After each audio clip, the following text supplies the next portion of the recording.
Yeah, there's quite a lot that does happen behind the scenes that make this work, and it's pretty awesome, pretty powerful when it does.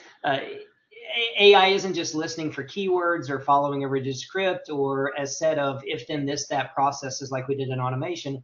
It's actually analyzing the intent behind the conversation, the words the patient is using. And there's really three big sources of data or information that is working from to guide that interaction. And the first one of those would be the PMS data. That's where practices store patient information, and it's able to help the AI navigate patient verification, which is a really important step, critical step around compliance and HIPAA.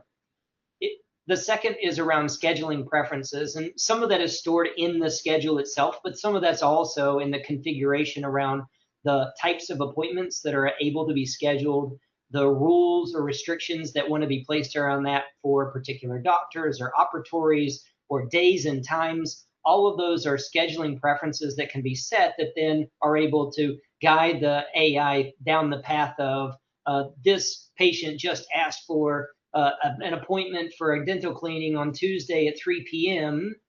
Do we have that to offer or not? And those preferences allow the AI to be able to determine that information. And then the final item is around the knowledge base that's provided that are really about practice-specific details, those questions that are only relevant to an individual practice and need to be localized and specific to the practice. Maybe it's procedures, maybe it's office hours, maybe it's the way the holiday schedule is done. Maybe you have a schedule that is, we only work on Thursday, Friday, Saturday.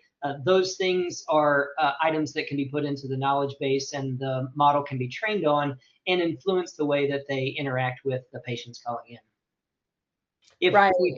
Yeah, go ahead.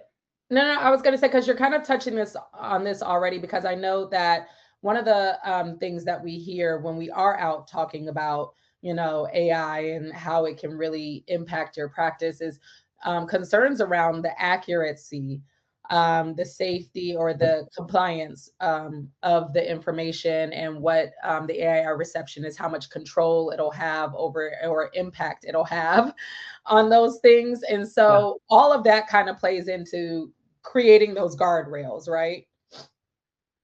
It certainly is, and there's a lot that needs to go into creating appropriate guardrails, especially in healthcare and dentistry. And those have to come around accuracy, safety, compliance. And that's part of why it's really important for any practice considering an agentic solution that you make sure that as one of the first qualifying criteria for whatever vendor you choose, it was purpose built to work in healthcare, to work in dentistry, and be able to address some of the considerations around PHI and HIPAA. Otherwise, you could end up in a real mess if the agentic solution does not have that built in. And so if we talk about, excuse me, accuracy, we touched on a little bit, but that has to be based on the real practice data, schedule rules, preferences, insurance participation, treatment codes. All of that are details that are necessary for this to be accurate, and they have to be pulled out of systems like a PMS. And so if the vendor isn't able to pull that information directly from the PMS, you end up with inaccurate information being presented.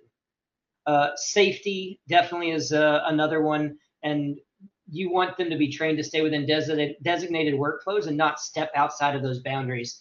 I think a good example of this is emergency situations. So if a patient calls in and their daughter has fallen off of her scooter and now is missing a tooth and is bleeding profusely, this isn't a place where you want AI to lean into the conversation and try and troubleshoot the issue. This is where you need to make sure that AI is pushing the patient in the appropriate direction, which is to emergency services, not to getting feedback on how to solve for a bloody tooth. And the third one around compliance, I mentioned HIPAA before. It is central to so much that we do around compliance in healthcare and dentistry. And the encryption of the data, the ability to prevent exposure of PHI, the traceability, logging, auditability of the information so that there is a lower risk profile.